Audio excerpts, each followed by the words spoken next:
Hi, welcome to our channel where we share the most intriguing stories. When a quiet Arizona landowner is threatened by a power-hungry HOA bent on stealing his property, he fights back with cameras, cunning, and the law. What begins as a boundary dispute erupts into a war of surveillance, lies, and justice. Welcome to the battle for Sovereign Acre. It was just after sunrise when I stepped outside with Max, my old German Shepherd, coffee in hand, and boots crunching through the red Arizona dust. The air was still cool, that rare slice of time before the sun bakes everything to a crisp. My property sat in the middle of nowhere by design, 10 acres of desert solitude just on the edge of the manicured absurdity known as Whispering Ridge Estates. I didn't see my neighbors much, and I liked it that way. My grandfather bought this land in the mid-70s, carved out of the wild back before HOAs sprouted like weeds. It was sovereign, free, and most importantly, mine. Max trotted ahead along the dry creek bed that ran through the bottom third of my land. I'd posted signs, big ones along the old fence line, private property, not subject to HOA governance. Still, every now and then I'd find trash near the edge, or notice the faint tread of tires too close to the boundary. Folks from that HOA community had a habit of pretending fences were more like suggestions. That morning, though, something felt off. Max's ears perked before I heard it, a low hum of an engine way too close. I turned and watched as a white SUV rolled slowly down the gravel easement road that led from Whispering Ridge. It came to a stop about 20 yards from my gate. The thing had the HOA logo painted right on the side, blue mountain ridges with a stupid script font under it, like it was a government agency. 3 people stepped out, 2 men and a woman, all wearing matching khaki uniforms with Community Patrol stitched over their chests. They had body cams clipped to their vests, radios at their shoulders, and a look in their eyes that made the hair on my neck rise. Max let out a warning growl. "Morning," I called out, my voice low but calm. The woman took the lead, marching toward me like she owned the land beneath her feet. "Sir, we need to see your identification." I blinked. "Excuse me." She glanced at the guy beside her. He was already pulling a notepad from his back pocket. The other man was hanging back, filming everything with a phone. "We've received multiple reports of boundary violations," she said. "Hunting without a permit, trespassing onto HOA land, and other violations of community code. As part of our protocol, you're required to provide ID for documentation." I looked her dead in the eyes and said, "First of all, you're standing on my land. This isn't your community. Second, I'm not required to give you a damn thing. You're not law enforcement." "We have authority granted by Whispering Ridge Estates HOA," she replied. "This area is now under our oversight due to perimeter realignment." I raised an eyebrow. "That's so. You got a badge to go with that oversight?" She stiffened. "Sir, if you refuse to cooperate, we'll have no choice but to call the sheriff. Refusing to identify yourself during a community investigation may result in detainment." "Detainment?" I laughed, sharp and humorless. "Let me guess. You're going to slap on some plastic cuffs and drag me off to the clubhouse for questioning." She didn't laugh. Instead, she stepped aside and motioned to the guy with the phone. He approached, holding up a pair of zip-tie handcuffs like this was a damn police raid. The third guy had already stepped behind me, like he thought I was going to bolt. "You touch me," I said quietly, "and I will bury you in paperwork so deep you'll need a search party to find your pension." That was when I tapped the side of my vest, activating the body cam clipped near my collar. A red light blinked on.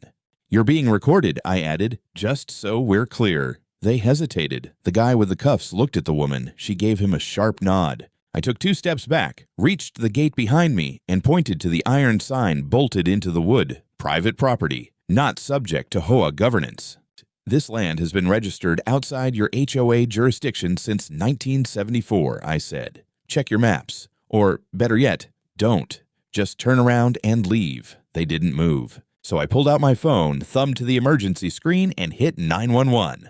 While I was on the line with the dispatcher, calmly explaining that I was being surrounded and threatened by individuals impersonating law enforcement, one of the patrol guys lunged for the phone. He didn't get it. Max snarled and lunged back. The guy stumbled. The woman shoved me. I elbowed her off and grabbed the phone tighter. A scuffle broke out. Quick, chaotic. One of them tried to hold my arm behind my back, but I twisted free and sent him flying into the shallow creek bed. By the time I heard the sound of an actual police cruiser rolling down the road, my lip was split and bleeding. Max was barking like hell, and one of the HOA goons was dripping wet and cursing loud enough to scare the cactus. The cruiser doors opened, and then everything got really quiet. The cruiser door slammed shut behind the deputy as he stepped forward, one hand resting near his hip, the other raised in a calm, practiced gesture. He was mid-40s, tanned, mustached, and radiated the kind of seen-it-all energy you only get from 20 years in rural Arizona law enforcement. Badge on his chest read, Deputy L. Harrigan, Yavapai County Sheriff's Office. "What the hell is going on here?" he asked flatly, scanning the scene. I stood a few feet from the gate, my lip oozing blood, shirt ripped at the shoulder. Max was still barking, tethered to a fence post. One of the HOA guards was soaking wet, flailing to get out of the creek. Another was holding my phone like it belonged to him, and the third had a smug little notebook in hand. All three tried to speak at once. Harrigan raised a finger. "You," he said, pointing to me. "You live here?" "I do. Randall Jones, property owner." "You called it in?" "Yes, sir. These three tried to detain me on my own damn land." "That's a lie," barked the woman in uniform, stepping forward. "We're with Whispering Ridge Estates HOA patrol. This man refused to identify himself while trespassing on our jurisdiction. We have authority to hold him until law enforcement arrives." Harrigan turned to her slowly. "Are you a peace officer?" "We're authorized community patrol, appointed by the HOA board." "So, no, not police." He glanced at the cuffs still dangling from the belt of the guy next to her. "You tried to cuff him." "He was non-compliant," she snapped. "He struck one of our officers." "I have everything on video," I cut in, holding up the still recording body cam. "I also have surveillance footage from the driveway, front gate, and the north fence. Plus this guy," I pointed to the one with my phone, grabbed my device mid-call to 911. "That's theft at the very least." "I was trying to prevent escalation," he shouted, immediately defensive. "Oh, you escalated all right," I said. Deputy Harrigan gestured toward his cruiser. "Let's separate everyone. Mr. Jones, you come with me. You too. Stand over there. And you." He pointed to the wet one struggling with his boots. "Go drip somewhere else." As we walked toward the patrol car, I gave Harrigan a quick rundown. Told him about the altered boundary claims, the HOA letters, the previous notices I'd received. I handed over a printed copy of my property deed and an official Yavapai County plat map, dated 1974, with my grandfather's name still visible on the original registration. "No liens, no HOA attachment, nothing on record that says they can touch this land," I added. He nodded, flipping through the paperwork. "You a lawyer?" "Used to be a court officer, bailiff, judicial assistant, and part-time bounty recovery. I've seen enough people try to fake authority to last a lifetime." When Harrigan returned to the HOA trio, they were still mid-rant about community safety, ecological violations, and some nonsense about harmonization of the perimeter zone. "Got any paperwork proving this man is under your HOA's jurisdiction?" Harrigan asked. The woman pulled out a manila folder and offered him a crudely printed map and a typed statement signed by Karen Mandel, HOA president. Harrigan glanced at it, squinting. "This is a boundary expansion proposal, not a legal annexation. It's not even county stamped." "It's pending," she insisted. "We've submitted the realignment to the planning department, and we're told to begin soft enforcement." "Soft enforcement?" Harrigan raised an eyebrow. She hesitated. "You can't detain people on land that isn't yours because you wish it was," he said flatly. "And you definitely can't do it while impersonating police." The smug guy with the notepad muttered under his breath, "This wouldn't be an issue if Karen had just filed that damn paperwork last month." Bingo. "You want to repeat that?" I asked, stepping forward. He paled. "No." Harrigan turned to him. "That sounds like you just admitted that your entire claim rests on paperwork you haven't filed." He looked ready to melt into the ground. I was told to sit tight while the deputy called in a second unit to mediate the scene. Meanwhile, Max sat next to me like a battle-weary soldier, tail thumping in slow rhythm against the dry grass. By the time the second deputy arrived, the scene had devolved into 3 HOA patrol officers contradicting each other under increasingly panicked tones. I handed over the surveillance footage on a USB stick, which Harrigan pocketed and promised to log into evidence. As the sun climbed high over the desert, the deputy escorted all 3 of the so-called patrol officers back to their SUV. No arrests for now, but plenty of notes taken, and a warning issued that if they returned to my property again, things would get criminal. Before they left, I heard the woman mutter something into her radio. The only words I caught were, "Karen's not gonna like this."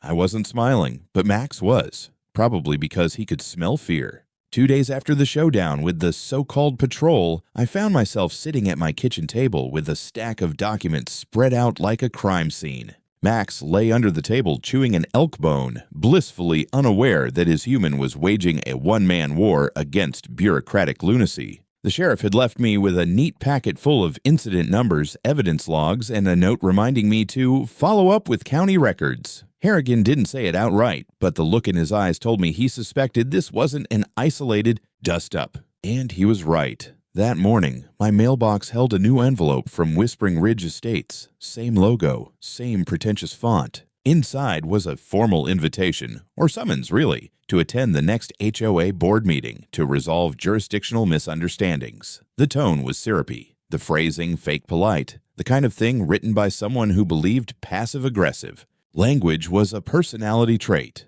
They wanted me to attend as a concerned resident. Funny considering I was not, had never been, and would never be one of their residents. Curious though, I decided to go. Better to hear their insanity firsthand. The meeting was held in their clubhouse, an over-air-conditioned monument to beige. The place reeked of lemon cleaner and stale coffee. As I stepped inside, a dozen pairs of eyes landed on me like I had walked into a church wearing a Satan for President shirt. I recognized none of them, though I saw the 3 patrol officers sitting on one side of the room, suddenly very interested in their shoes. At the far end of the long conference table sat a woman in her 50s, platinum hair pulled into a bun so tight it looked like it had something to hide. Her blazer was a shade of navy that said expensive, and her posture screamed, "I love controlling people." She smiled as I walked in, not a real smile, but the type used by predators before they ask if you're lost. "You must be Mr. Jones," she said, rising to shake my hand.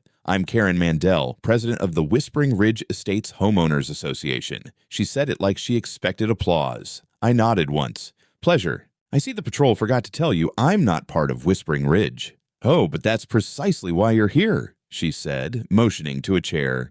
"There seems to be confusion about your property's status, and we'd like to clarify things for the sake of community harmony." I sat. "Great. Clarify this. I'm not in your HOA." A murmur rippled around the room. One man adjusted his glasses, looking like he'd just heard a dirty word. Karen folded her hands. "Mr. Jones, we've recently undergone a perimeter realignment. Parts of your land fall within the designated ecological buffer zone. That makes your property subject to limited oversight until formal annexation is complete." I chuckled. "That's cute. But unless you got a time machine and signed my grandfather onto your HOA back in 1974, you have no claim." Her smile hardened. "We are acting under authority of the board." The vote was unanimous. "Which board?" I asked, tilting my head. "Because I checked county records. Last official HOA election on file was 5 years ago, and your name isn't on anything."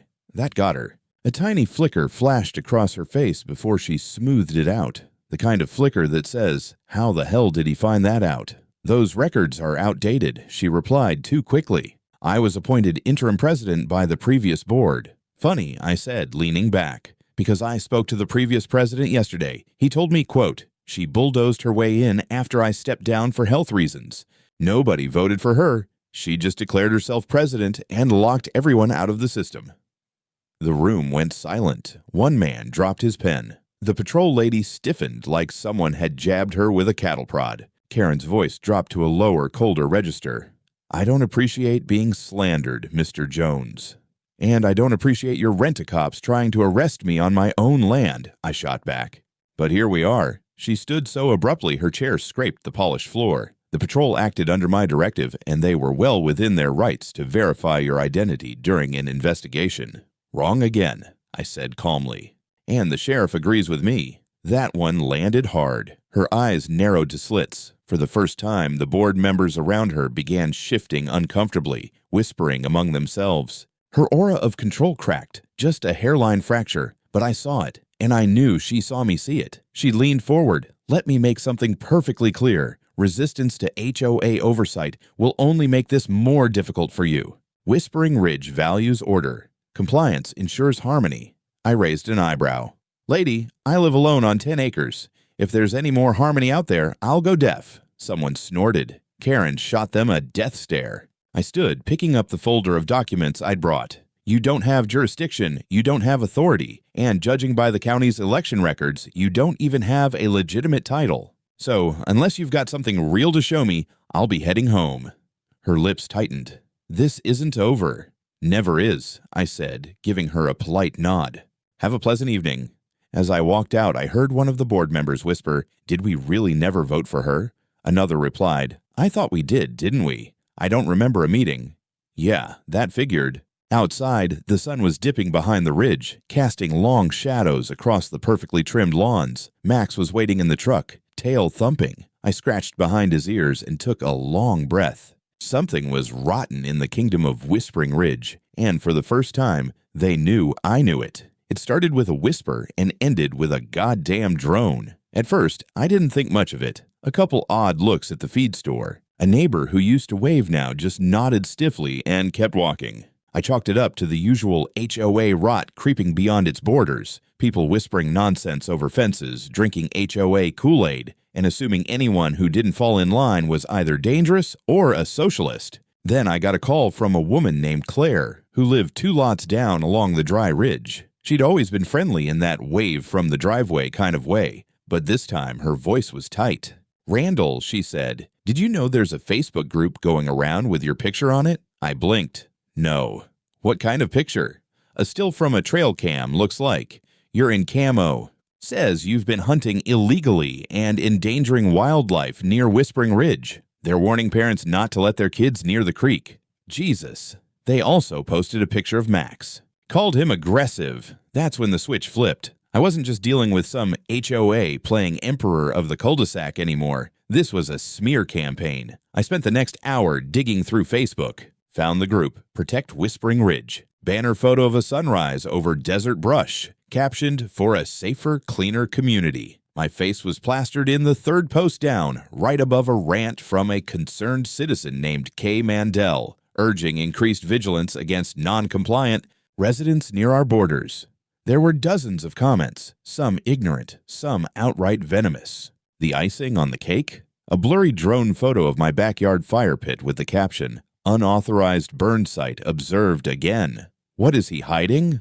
I laughed. Not because it was funny, but because it was so damn predictable. Classic Karen, manipulate the narrative, control the optics, and hope no one looks too closely. Well, I looked. And I decided to give her something to look at too. That night, I staged a little performance. Set up a dummy in hunting camo behind the shed. Rigged a scarecrow torso with an old jacket and one of my granddad's hats. Propped up a foam elk decoy next to it.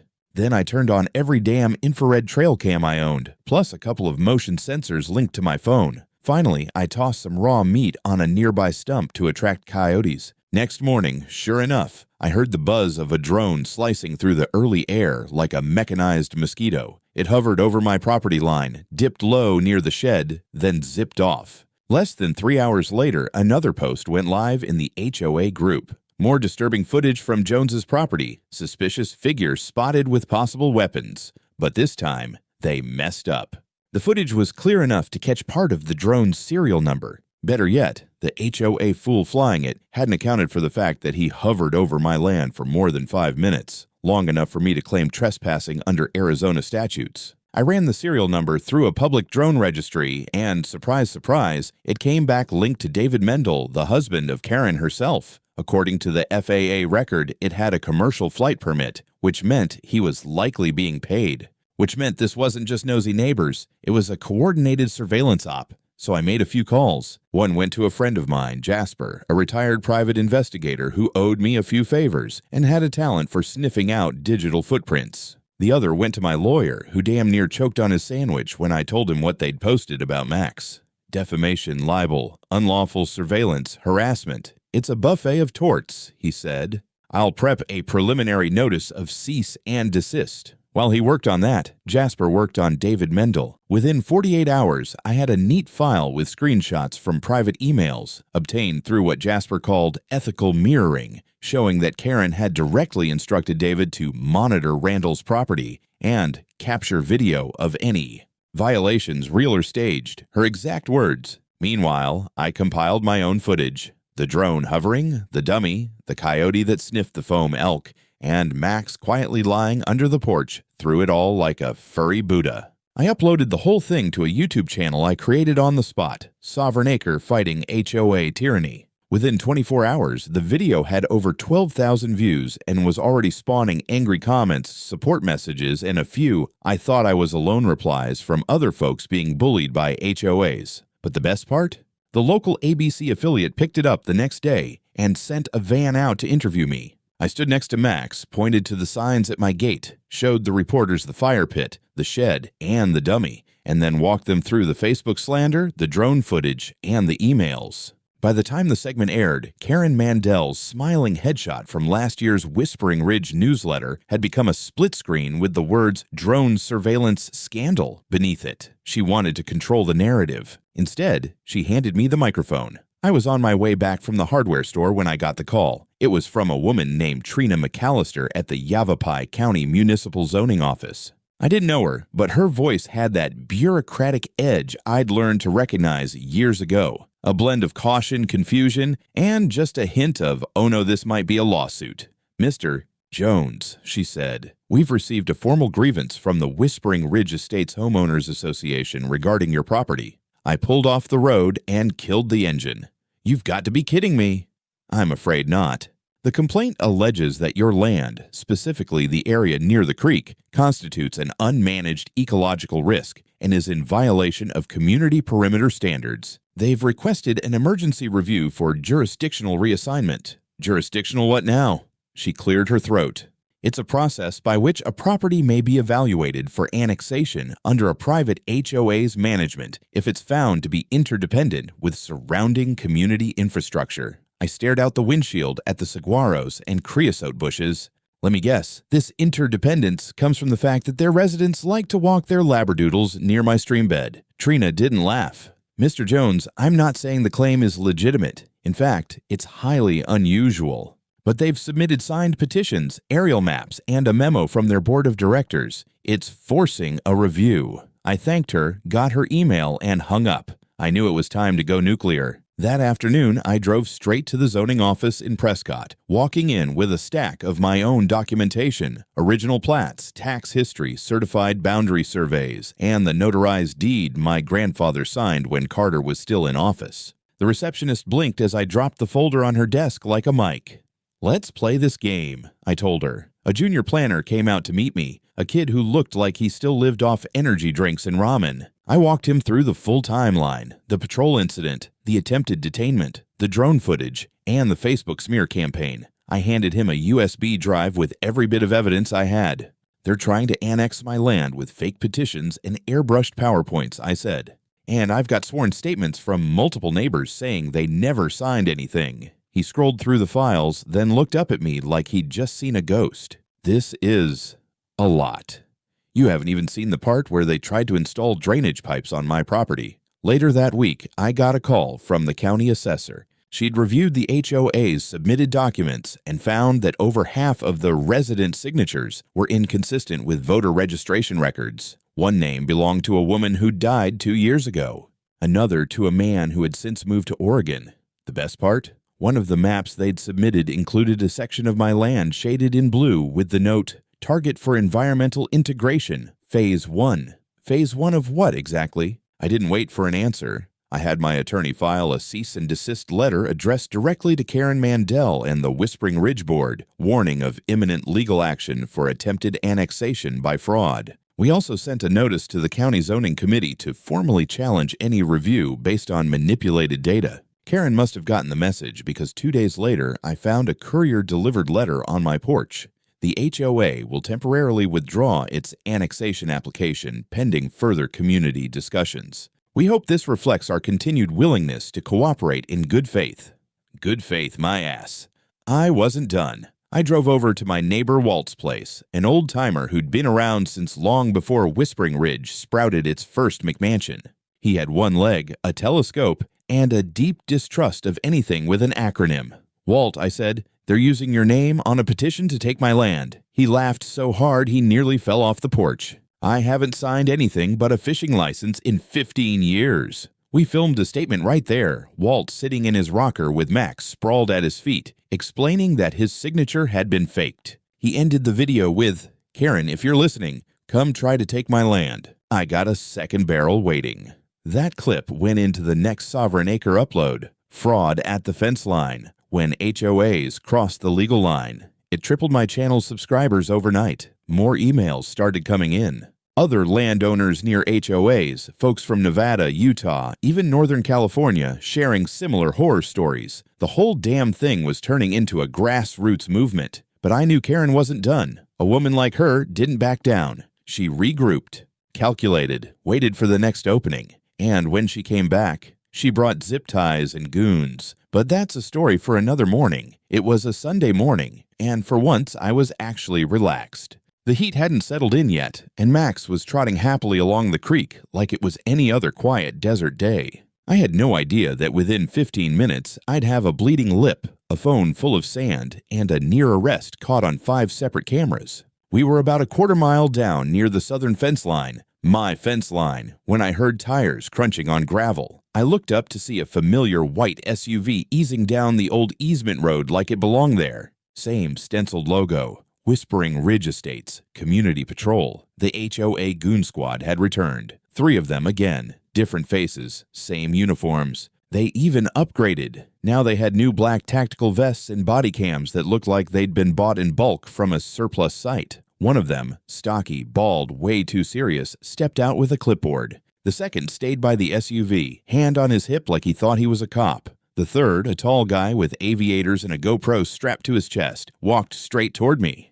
"Mr. Jones," the clipboard guy said, "you're required to present identification immediately. We've received reports that you've been trespassing and endangering HOA land." I raised an eyebrow.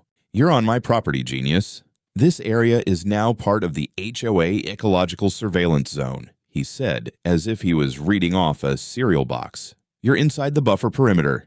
We are authorized to verify identification and detain if necessary until law enforcement arrives." "Authorized by who?" I asked. "Karen, did she knit you a badge too?" Max let out a growl low in his throat. The man in aviators twitched. Clipboard guy stepped forward. "You are required." "I'm not required to do squat," I cut him off. "You're not police. You're cosplay mall cops with boundary issues. I told you people, this land is mine. Has been since 1974. I've got the deed, the survey, and about 6 terabytes of footage proving it. You have no jurisdiction here." He pulled something from his belt, zip-tie handcuffs, held them up like he wanted me to see them glint in the sun. "If you refuse to comply," he said, "we'll detain you until sheriff's deputies arrive. You're currently obstructing a community enforcement action." That was it. I pressed the button on my vest and the red light blinked on. My body cam was recording. "I'm calling 911, I said, pulling out my phone. "And if you so much as touch me, I'll have you nailed for assault, unlawful detainment, impersonating law enforcement, and about 4 other felonies you can Google later." I started dialing. That's when Aviator Guy lunged. He went for my phone with both hands like it was a damn weapon. I jerked back, but he clipped my arm and knocked the phone into the dirt. Before I could react, Clipboard decided to join the fun. He shoved me hard, trying to spin me around. I staggered, grabbed for balance, and felt a fist clip my cheek. Max exploded. He lunged between us with a snarl that shook the air, teeth bared, body coiled like a missile. The third guy, the one by the SUV, started yelling, "Whoa, whoa, control your dog."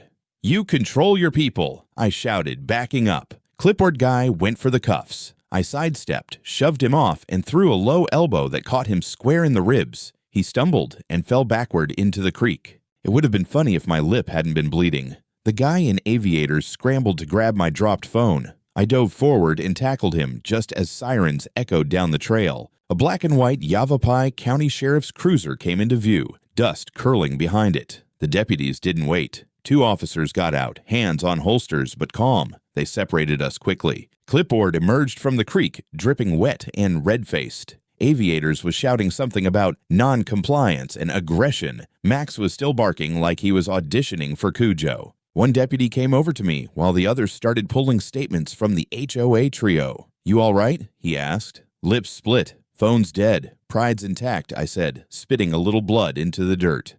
What happened? I told him everything. Again.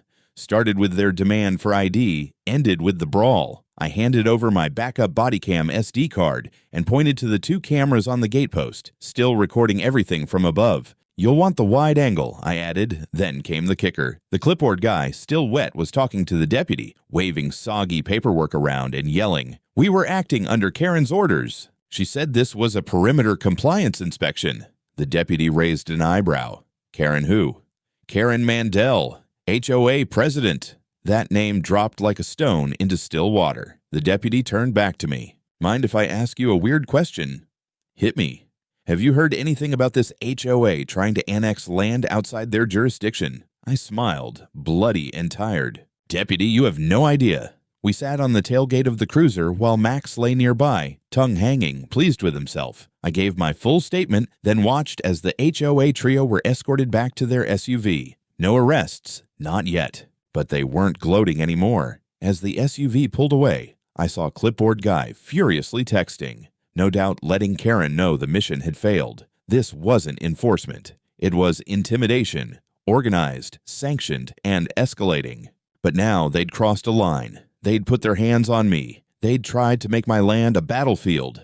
And Karen, she had no idea the fire she'd just lit. By the time Monday rolled around, the sheriff's office had opened a formal investigation, not just into the scuffle by the creek, but into the entire damn HOA. What began as a trespassing incident had snowballed into something much bigger: impersonation of law enforcement, attempted annexation, falsified documents, and what looked an awful lot like conspiracy to commit fraud. And I had receipts. My lawyer, Ray Mathers, a guy who used to scare IRS agents for fun, had already drafted the suit. He walked into my kitchen wearing a bolo tie and carrying a leather binder thick enough to use as a weapon. "We've got them by the neck, Randy," he said. "It's time to file." The civil suit listed Karen Mandel personally, along with the Whispering Ridge Estates HOA as a corporate entity. Allegations included attempted unlawful annexation of private property, falsification of jurisdictional claims, coordinated harassment and impersonation of law enforcement, unauthorized surveillance and defamation via social media, physical assault and property damage. Ray had even attached digital exhibits, body cam footage, drone ID logs, screenshots from the HOA Facebook group, and a notarized statement from my neighbor Walt confirming his faked signature. The pièce de résistance? A forensic report from Jasper showing email metadata linking Karen's personal Gmail account to multiple internal HOA documents where she referred to my land as eventual acquisition and authorized indirect enforcement. That phrase, indirect. Enforcement was like throwing gasoline on a fire. We filed the suit publicly, and I uploaded a video titled "HOA Tyranny Ends Here, the Lawsuit They Didn't See Coming."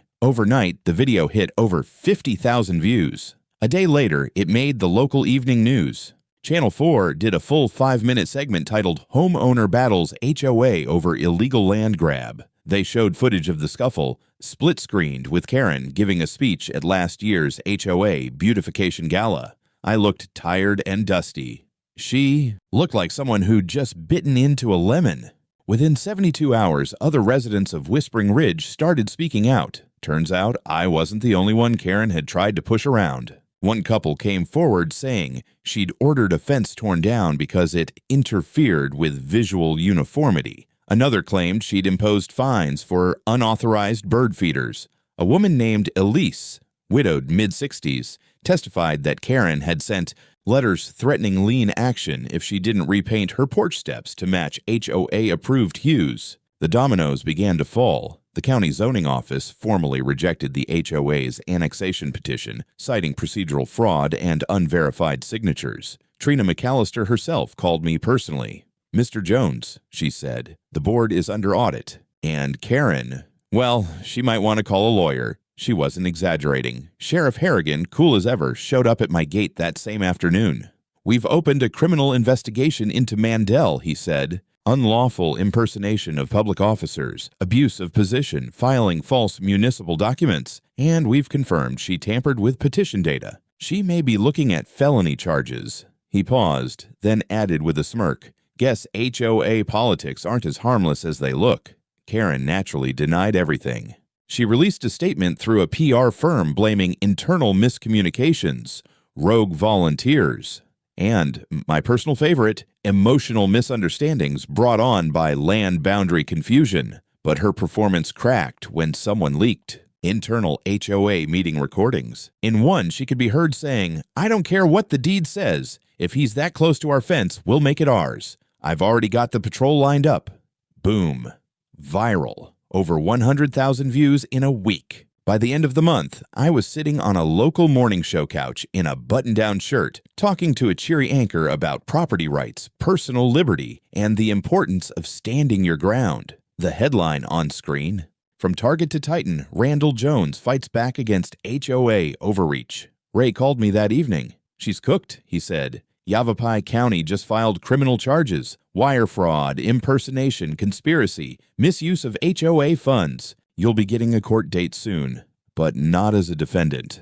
2 days later, I got a call from a lawyer representing 4 other homeowners. They were filing a class action suit against the HOA, and they wanted me to be their primary witness. Karen's empire was crumbling like stucco in a sandstorm, and I hadn't even finished my coffee. Karen's trial wasn't flashy. No cameras in the courtroom, no celebrity lawyers, just a plain beige room in Prescott, Arizona, filled with bad fluorescent lighting, cheap water pitchers, and a jury that looked like they'd rather be anywhere else. But me, I was exactly where I wanted to be. When I took the stand, I told them everything. From the first confrontation at the creek, to the drone footage, to the emails calling my land eventual acquisition, I showed the jury my bruises, my body cam footage, the fake petitions. I played the leaked audio where Karen bragged about lining up the patrol. I made sure they heard every word. Her lawyer tried to paint her as misguided but well-intentioned, a woman overwhelmed by responsibility. The prosecutor buried that narrative under a pile of evidence so deep you'd need a mine shaft to find daylight. Fraud, impersonation, tampering with legal filings, unauthorized surveillance, each charge stacked like a brick on Karen's back. The look on her face when they played the clip of her saying, "I don't care what the deed says," was worth more than the settlement check. The jury deliberated less than 3 hours, guilty on all counts. Sentencing came 2 weeks later, 7 years in state prison for conspiracy, document falsification, and impersonation of public officials. She broke down crying when they read the verdict. No one clapped, but I could feel the air shift. Like a dust storm finally settling. The HOA itself didn't survive much longer. The board disbanded under the weight of lawsuits and public embarrassment. Turns out their treasurer had been funneling funds into a private landscaping business run by his cousin. Of course he had. The class action lawsuit led by the other 4 homeowners went through next. I testified again. They won. Over $2 million split between them in damages and restitution. The Whispering Ridge Estates HOA dissolved 6 months later. Their gates now stood open, unlocked, flanked by dead hedges and a faded sign where the logo had been peeled off like a scab.